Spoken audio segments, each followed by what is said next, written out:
लोकशाही अण्णाभाऊ साठेंचा लोकशाही अण्णाभाऊ साठेंचा या मावशी या. चलो चलो चलो. स्मारक कृती समिती असेल त्यांनी ही वास्तू 18.5 लाखाला विकत घेतली एका मुस्लिम बांधवांकडून आणि त्याचं आजपर्यंत जतन त्या ठिकाणी करण्यात आलं. त्यावेळेला आदरणीय पवारसाहेबांच्या उपस्थितीमध्ये हे वास्तूची स्मारकामध्ये रूपांतर करण्याचा निर्णय झाला होता. दुर्दैवाने आमचं सरकार गेलं आणि आज आनंद आहे की 1 तारखेला अण्णाभाऊ साठेंची जयंतीचं औचित्य साधून उद्या या राज्याचे मुख्यमंत्री देवेंद्र फडणवीस साहेब हे याचं आज भूमिपूजन करून त्याचं सुरुवात करतात. आमचा त्याला पाठिंबा आहे. परंतु हे करत असताना ज्यांनी या स्मारकाचं जतन केलं त्या अण्णाभाऊ साठे स्मारक समितीला बरोबर विश्वासात घेणं हे खरं म्हटलं तर गरजेचं आहे. आम्हाला श्रेयवाद नको, पक्षवाद नको, परंतु ते करत असताना या सर्व प्रकल्पाच्या संदर्भामधली थोडीशी मातंग समाजातले जे काही नेते असतील किंवा आमच्या ह्या स्मारक समितीचे काही पदाधिकारी असतील यांना बरोबर घेऊन यामध्ये काय काय केलं पाहिजे याची चर्चा होणं गरजेचं आहे. मला एक मुद्दाम नोट इथे करावं लागते की हा प्रकल्प उभा करत असताना हे स्मारक उभा करत असताना तो ज्या ह्याच्यातून करत आहे ते झोपडपट्टी पुनर्वसन योजनेतून प्राधिकरणातून SRAच्या माध्यमातून अशा प्रकारचा प्रकल्प किंवा स्मारक उभा करण्याचं सरकारने धोरण का घेतलं मला अजून कळलं नाही. अनेक अशी स्मारकं जी आहेत डॉक्टर बाबासाहेब आंबेडकरांचं असेल, छत्रपती शिवाजी महाराजांचं असेल, अनेक महापुरुषांची स्मारक ज्यावेळेला उभी करतो त्यावेळेला ते एक तर सांस्कृतिक कार्य खात्याकडून केलं जातं किंवा राज्य सरकार स्वतंत्रपणाने त्याला एक निधी उपलब्ध करतं आणि तशा प्रकारचं स्मारकाचं काम सुरू होतं. SRAच्या प्रोजेक्टमधून आपण हा प्रकल्प करण्याचं का केलेला आहे. टेंडर प्रक्रिया झाली असेल परंतु याचं नियोजन करण्यासाठी फक्त हेच खातं का मिळालं याचं अजून मला स्पष्टीकरण झालं नाही पाहिजे. मला एक सांगावंसं वाटतं की फक्त इथं स्मारकच व्हावं, तिथं कुठल्या प्रकारची दुसरी योजना येऊ नये अशा प्रकारची आमची मागणी आहे. आम्ही मुख्यमंत्री देवेंद्र फडणवीस साहेबांशी चर्चा करू, आदरणीय पवारसाहेब सुद्धा चर्चा करणार आहेत आणि या संदर्भामध्ये बैठक घेऊन आमचे काय मुद्दे मांडायचे ते आम्ही तिथे मांडू. परंतु या सगळ्या स्मारक समितीमध्ये तुमच्या पक्षातली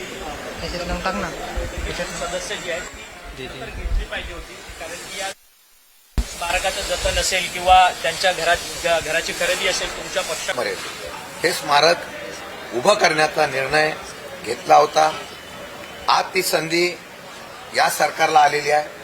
साहजिकच आहे ज्यांनी जतन केलं त्या 2 सदस्यांना त्यामध्ये समाविष्ट करावे, चर्चा करावी अशी आमची माफक अपेक्षा आहे. शेवटी निर्णय त्यांचा आहे परंतु आमचं नियंत्रण निश्चितपणानं राहील, कारण त्यावेळेला स्वतःच्या 18.5 लाख रुपये देऊन ही कृती समितीने या असलेल्या स्मारकाचं आजपर्यंत जतन केलेलं आहे. त्याचा मालकी हक्क आम्ही दाखवत नाही. एक चांगलं स्मारक उभं राहावं आणि ज्यांनी त्या असलेल्या श्रमकरीचं आणि त्याचबरोबर स्वातंत्र्य काळामध्ये ज्या पद्धतीने आपलं योगदान दिलं त्याचं उचित अशा प्रकारचं स्थान प्राप्त व्हावं अशी आमची प्रामाणिक इच्छा. स्मारकाला विलंब होतोय का? त्या स्मारकाला विलंब होत असताना मला तो मगाशी मी प्रश्न विचारला, कुठल्या योजनेमधून हा प्रकल्प उभा करताय यावर खरं माझं बोट आहे की तो प्रकल्प करताना आजपर्यंत महाराष्ट्रामध्ये जेवढी स्मारक उभी राहिली, जेवढे महापुरुषांचे या ठिकाणी तीर्थस्थळ उभी राहिली त्या स्थळाला आपण वेगळ्या प्रकारचा निधी देतो, पण SRA मधून करण्याचा प्रयत्न का होतोय हाच मला अजून पडलेला प्रश्न आहे. त्याच्या संदर्भामध्ये आदरणीय पवारसाहेब आम्ही मुख्यमंत्र्यांची वेळ घेऊ आणि त्यावर बैठक करू आणि आमच्या काही सूचना आहेत त्या मांडण्याचा 100% प्रयत्न करणार. SRA माध्यमातून दिल्यामुळे काही संशय तुम्हाला वाटतोय का? SRAची योजना याच्यात लागते का? झोपडपट्टी पुनर्वसन करतोय का अण्णाभाऊ साठेंचं लोकशाहीरांचं आपण स्मारक उभं करतोय हाच प्रश्न आहे. महाराष्ट्रातली पहिलीच घटना अशी असेल की ती SRA मधून केली जाते आणि ती SRA करत असताना दुसरीकडे विकास डेव्हलप करणार नाही याची मला खात्री आहे. परंतु तो डेव्हलप करून या असलेला उपयोग दुसरीकडे कोणाला वापरायला देतात का त्यातून पैसे उपलब्ध करतात का? एवढं सरकारकडे कमी नसावं, सरकारने स्वतःचे पैसे द्यावे अशी आमची मागणी आहे. परंतु या सगळ्या संदर्भात आंदोलनाची हाक तुमच्या पक्षाकडनं देण्यात येणार का? कारण की सातत्यानं हे स्मारक बनण्यासाठी विलंब होतोय. तुमच्या 2 सदस्यांना तुम्हाला घेत नाहीये, ती तुमची मागणी आहे. पक्षाची भूमिका आंदोलनाची असणार की सहकार्याची असणार? नाही, सहकार्याची. आमची भूमिका अशी आहे की कोणीही होऊ दे, कारण आम्ही जे जतन केलं त्याचं चांगल्या प्रकारे स्वरूपात उभं राहावं ही आमची प्रामाणिक इच्छा आहे. याच्यात काही आमचं राजकारण करायचं नाही. आज भेट द्यायला एवढंच आलं होतं की आम्ही 2002 सालापासून हे केलेलं स्मारक, त्याची आठवण ती जतन करावी म्हणून आम्ही इथं आलेलो आहोत. आणि ते आठवण करण्याचा अभिमान आम्हाला एवढाच आहे की आजपर्यंत आम्ही ते टिकून ठेवलं, जपलं, त्याचा आम्हाला सार्थ अभिमान आहे. तुमच्या पक्षाचे नेते आहेत, एकनाथ खडसे यांच्या आणि रक्षा खडसे यांच्या संदर्भातली एक अभद्र ऑडिओ क्लिप जी आहे ती खरं तर समोर येताना पाहायला मिळते. भाजपचे मंत्री गिरीश महाजन आणि त्यांचा कार्यकर्ता दीपक विजय चौधरी ह्या दोघांमध्ये ते संभाषण आहे. अतिशय खालच्या भाषेतलं हे संभाषण आहे आणि रक्षा खडसेंना काढण्या अनुषंगानं ते सगळं संभाषण सुरू आहे. मात्र भाषा अतिशय गलिचली होती. महाराष्ट्रामध्ये सुसंस्कृत महाराष्ट्राचा राजकीय संस्कृती संपलेली आहे. तुम्ही फार जबाबदारी घेतो. राजकारण तत्वाने आणि विचाराने होत होतं. हल्ली राजकारण वैयक्तिक पातळीवर जातं, हे सर्वात दुर्दैव आहे. एखाद्याचं आयुष्य उद्ध्वस्त करून त्यामध्ये सत्तेचं हास्य उभं करणं ही नवीन संस्कृती भाजपमध्ये आली असेल तर त्यांना लक लाभ आहे. मला वाटतं की या बाबतीमध्ये मी अजून पाहिली नाही व्हिडिओ किंवा ऑडिओ क्लिप पाहिली नाही, पण ज्यावेळेला पाहिल तर मला वाटतं की आता कुठेतरी आचारसंहिता, एखाद्या कार्यकर्त्याने आंदोलन केलं, एखाद्या कार्यकर्त्याने एखाद्या सत्तेमधल्या असलेल्या पंतप्रधान, मुख्यमंत्री किंवा एखाद्या विषयावर आक्षेप अशा प्रकारचा पोस्ट टाकली की पोलीस लगेच त्याला उचलून आणून कारवाई करतात. माझं म्हणणं आहे की आताच्या परिस्थितीमध्ये ज्या पद्धतीने हे चाललेलं आहे, एक तर आचारसंहिता लावावी, नाही तर यापेक्षा अजून संस्कृती महाराष्ट्राची बिघडू शकते आणि त्याला पाप सत्तेमध्ये असलेले मंत्री अधिकारातून करताय ते सर्वात दुर्दैव आहे. दीपक अभिजित दीक्षितचं जे आंदोलन दिल्लीमध्ये चालू होतं त्याच्यामध्ये तुमच्या पक्षाचा कुठेतरी हात होता असा एक आरोप आता तुमच्यावर होतोय. कारण असं आहे, तुमच्या पक्षाचा प्रवक्ता अनिश गावणे याच्या घरी अभिजित दीक्षित राहिला होता. असं आहे की या आंदोलनामध्ये आमच्या पक्षाचं नाव आलं असेल आणि आमच्या कार्यकर्त्याचं नाव आलं असेल तर त्याचा आम्हाला अभिमान आहे. असं आहे की तरुणाईच्यासाठी जर आमचा कार्यकर्ता तिथं उतरला असेल, आम्ही सुद्धा महाराष्ट्रामध्ये आंदोलन केलं होतं, परंतु आता आंदोलनाच्या पाठीमागं कोण, हा दडपशाहीचा प्रकार सुरू झालेला आहे. आणि त्या दडपशाहीच्या प्रकारामध्ये जे कोणी या ठिकाणी मदत करतायत, माणुसकीच्या भावनेतून केलेली आहे, त्यांच्यावर कारवाई करण्याचा म्हणजे दुसऱ्या पडद्याच्या मागून हुकूमशाही आणण्याचा प्रयत्न होतोय. मला वाटतं की जनता आहे. आता त्यांनी सांगितलं होतं, कोर्टाने सांगितलेलं कोणावर गुन्हे दाखल करू नका, तरी आता गुन्हे दाखल केले जात आहे. याचा अर्थ परत हे आंदोलन दडपण्याचा प्रयत्न होतोय. मला वाटतं की आता ही लागलेली आग आहे, ही विझणार नाही. जेवढं तुम्ही दाबण्याचा प्रयत्न करा तेवढी उचलून बाहेर. संभाजीनगरमध्ये वक्तव्य केलं की माझ्यावर दबाव होता की भाजपमध्ये येण्याच्या संदर्भात ऑफर आहे मला भाजपमध्ये येण्याची. असं आहे की अभिजित दिपके जनतेच्या मनातून उभं राहिलेलं नेतृत्व आहे, युवकांच्या मनातून राहिलेलं नेतृत्व आहे. त्यांना चांगलं वाईट कळतं. या भाजपच्या विरोधातली भूमिका तरुणाईमध्ये होती म्हणून त्यांनी अभिजित दिपकेंना पाठिंबा दिला. आता अभिजित दिपकेंना आपल्याकडे वळवण्याचा प्रयत्न भाजप करत असेल तर ते घाबरलेले आहेत. तरुणाई विरोधात जाते म्हणून घाबरले आहेत. अभिजित दिपकेने सत्य सांगितलं असेल तर मला वाटतं की त्यांचं मी अभिनंदन करेल की निदान लढण्याची भूमिका त्यांच्याकडे आहे, याचा सार्थ अभिमान. रामदेव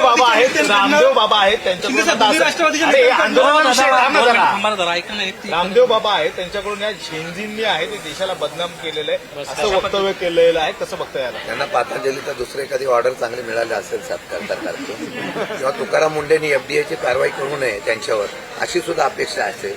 मला वाटतं की बाबा जे आहे ते फक्त व्यवसायासाठी बाबा झालेले आहेत. त्यांना बाबा म्हणू नये. त्यांनी फक्त सरकारचा पाठिंबा घेतला, जमिनी घेतल्या, नागपूर वगैरे याच्यामध्ये अल्पदरामध्ये जमिनी घेतल्या आणि व्यवसाय सुरू केले. आणि व्यवसायामध्ये त्यांच्या असलेल्या प्रोडक्टला ज्यावेळेला चौकशी केली ते बोगस आहे म्हणून निघाले, तसं त्यांचं प्रोडक्ट बोगस आहे, तसा हा बाबा सुद्धा बोगस आहे. शिंदे साहेब, दोन्ही राष्ट्रवादीच्या नेत्यांकडनं दिल्लीत गाठीभेटींचं सत्र सुरू आहे. विलिनीकरणाबाबत चर्चांना पुन्हा एकदा जोर आहे. मला वाटतं तुम्हाला विलिनीकरणाशिवाय दुसरा कुठला विषय होत नसतो. आता भेट झाली तरी पवार साहेबांनी ते क्लिअरेशन केलेलं आहे. मला वाटतं की अशा प्रकारची कुठलीच चर्चा सध्या नाही. परत सांगतो ना, हास्यकारीच त्या दिवशी चेहऱ्यावर. भविष्यात सुद्धा नाही. पवार साहेबांनी त्या दिवशी सांगितलं ना, तुमच्याकडून कोणाचा मला आमंत्रण आहे का सांगा, म्हणजे मी चर्चा करतो. आज शिवसेना साहित्यरत्न लोकशाहीर अण्णाभाऊ साठेंचा साहित्यरत्न लोकशाहीर अण्णाभाऊ साठेंचा गणेश कदम बडो दिल्लीत शिवसेना पक्ष चिन्ह या सगळ्या संदर्भात पवार या सगळ्या संदर्भात राष्ट्रवादीची देखील याचिका आहे. या संदर्भात निकाल लागत नाही सुप्रीम कोर्टात.